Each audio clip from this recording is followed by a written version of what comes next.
Assalamu alaikum. Welcome to the lecture 13th of Unit 1st. Today's lecture is unijunction transistor. It's given the name unijunction transistor as it has only one PN junction. That's why unijunction. As already discussed in the previous lecture, this P type of material is embedded in this N type of base that results in the formation of two resistances, that is the RB2 and the RB1. This is the basic structure of UJT, where this is the p-type material that is embedded in this base, which is the n-type of material. By embedding this p-type of material in this base, it results in the formation of three terminals. One is the emitter terminal, another one is the base B1, and third one is the base B2. The simple equivalent circuit is of a UJT is here, where this represents emitter, this is the base B1, and this is the base B2. This diode represents this unijunction or PN junction. Here we are applying two DC voltage. That means one voltage is one constant voltage is VBB that we have applied between these two bases B1 and B2, and the second DC voltage is VEE. That means both the VBB and the VEE, they are constant voltage. For turning on of this UJT, this depletion layer across this only junction should be removed. This is represented by a diode. That means whenever it's turned on, this depletion layer should be removed, or we can say here, whenever we are applying the positive voltage, this anode, that means this anode of this diode should be greater than the cathode. The voltage across this anode should be greater than this cathode, and this is possible only when this VE voltage, that means this is the voltage across the anode of this diode, it should be greater than the voltage across this cathode, and the voltage across this cathode is VA, or we can say that this voltage across VA is basically VAB1, and that VAB1 is equal to eta times, you can call it as eta, or you can call it as neta, eta into VBB. This voltage, by using the voltage divider rule, this voltage across this AB1 can be calculated, and that is equal to VAB1 is equal to neta times VBB. That means for turning on of UJT, this emitter voltage, it should be greater or equal to voltage across this VAB1 plus voltage across this diode, and this results in the turning on of UJT. The voltage in N-type material near emitter terminal is given by, that means this VAB1, that means voltage of A with respect to base B1, that is VAB1, is equal to VBB, that is the constant voltage, into RB1, that is the resistance of that base B1, divided by total resistance, that means RB1 plus RB2, which is equal to RB1 divided by RB1 plus RB2 into VBB, and which is equal to eta times VBB. What is this eta? This eta is intrinsic standoff ratio of UJT, and it always varies between 0.5 to 0.8. That means it is always less than 1. This inter-base resistance, that means the combination of this RB1 plus RB2, which is also called as RBB, is of the order of 5 to 10 kilo ohms.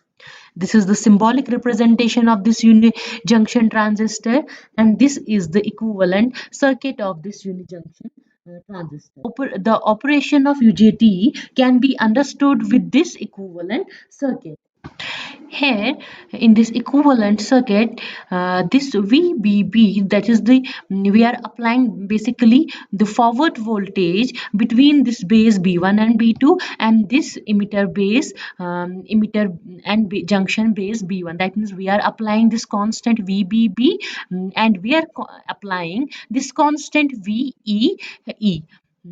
The magnitude of this voltage VE can be varied by changing this resistance RE. As long as this emitter, that means this VE voltage, is less than VAB1, this emitter base junction is reverse biased.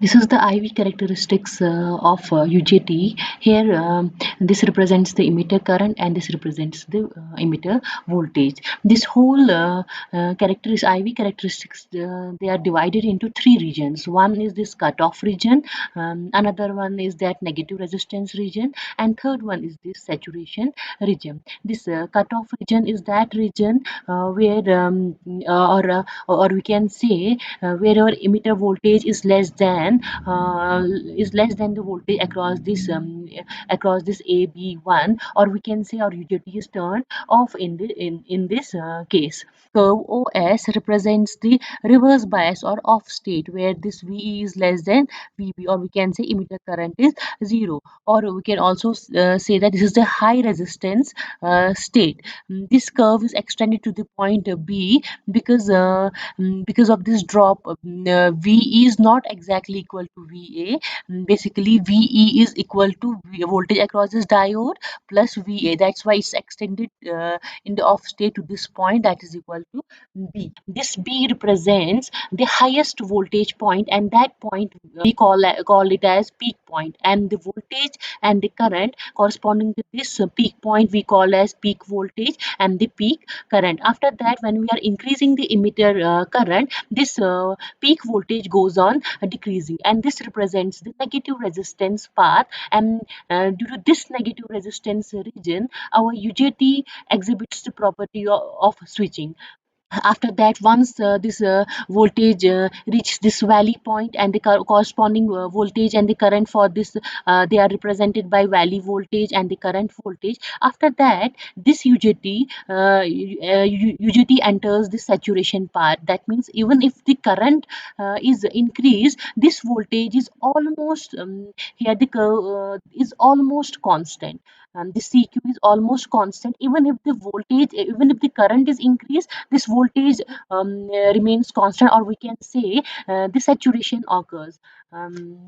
This is the three region, that is the cutoff region, negative region, and the saturation region.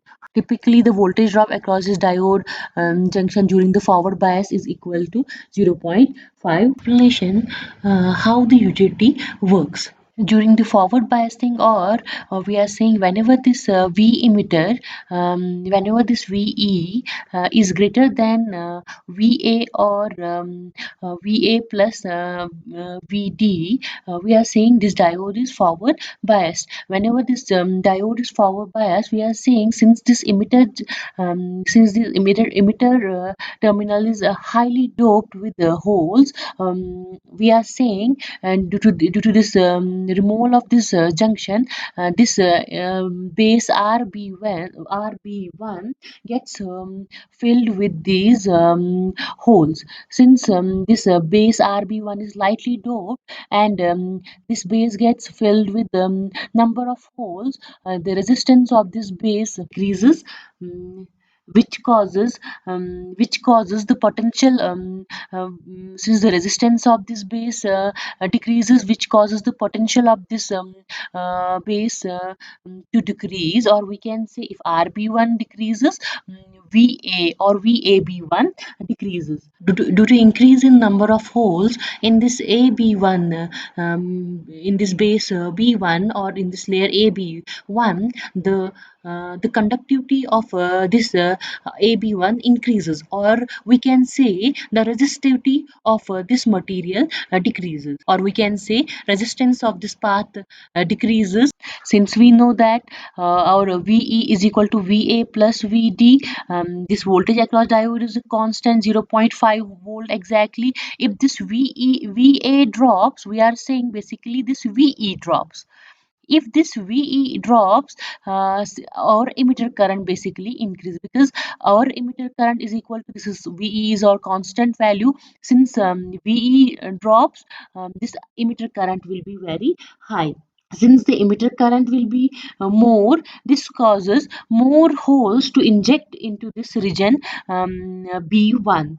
This further causes decrease of this resistance RB1, which further causes drop of voltage VA, which further causes drop of emitter voltage VE, or we can say it further increases this emitter current.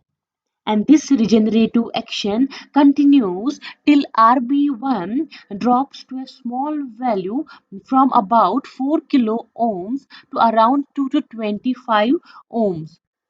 Or we can say this emitter current is limited by the external resistance Re, and then we can say this emitter current will be equal to VEE minus VD divided by RB1 plus RE. When this resistance of this path RB1 drops to a very small value, this can be indicated in this IV characteristics by the point C, and this point is called valley point. After UJT is turned on, an increase in VE is accompanied by an increase in IE. This is indicated by the curve C Q. Here at this point Q, VE is greater than the valley point. Between this point B and C, emitter voltage VE, this emitter voltage, basically this emitter voltage falls as our current, emitter current IE increases, and thus UJT exhibits this negative resistance between these 2 points.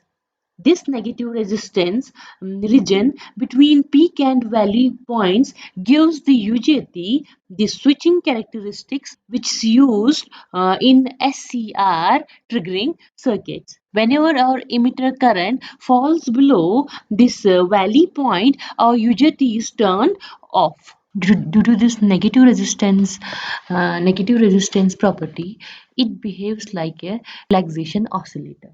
Figure shows the UJT working in the oscillator mode. That means this is the figure for UJT oscillator, where we are applying this constant voltage VBB.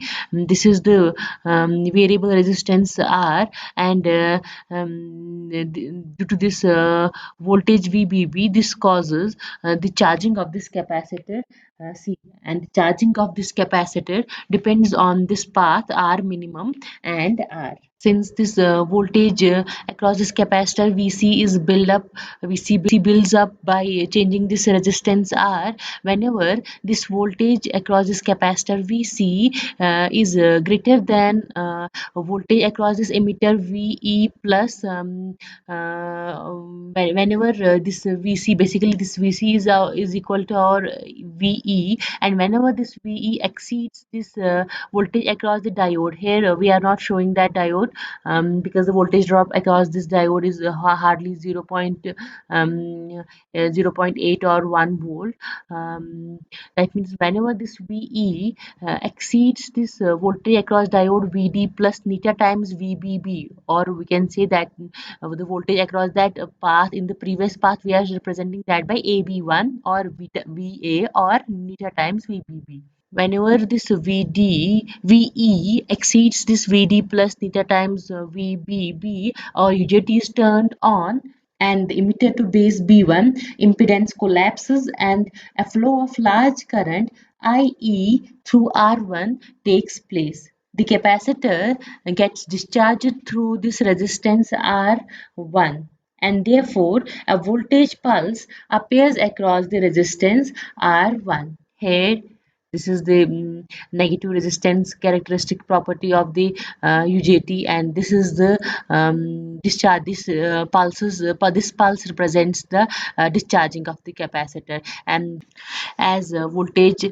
VE at trailing edge becomes smaller, we are saying that depletion layer is formed again, and again PN junction, or we can say emitter base junction, becomes reverse biased.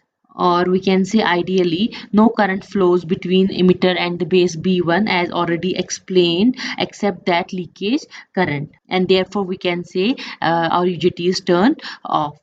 Charging of capacitor again starts when VE again increases, and that charging rate depends on the path, that is equal to R minimum plus R into C. That means time constant R minimum plus R into C, while as discharging rate depends upon the R1 into C. Or we can say that the tau 1 is equal to, this is charging and this is the discharging of the capacitor. Tau 1 is equal to R minimum plus R into C ln of 1 divided by 1 minus neta, and here alpha is equal to omega T1. And this alpha is here the switching angle, and this depends on the time period tau 1. Here we also notice one thing, that these pulses that the triggering angle, or this alpha for each pulse is not equal in each cycle of the supply voltage. Some pulses arrive when the thyristor is already conducting, while some pulses arrive when the thyristor is in the reverse bias condition, and these pulses are marked by this cross one. That means these pulses are formed during this reverse bias condition. But these pulses don't have any contribution towards triggering of thyristor, or we can say alpha does not remain same for each cycle. To get that constant value of alpha, synchronization of triggering pulses with supply voltage is necessary. Here synchronized pulses are obtained in each positive cycle.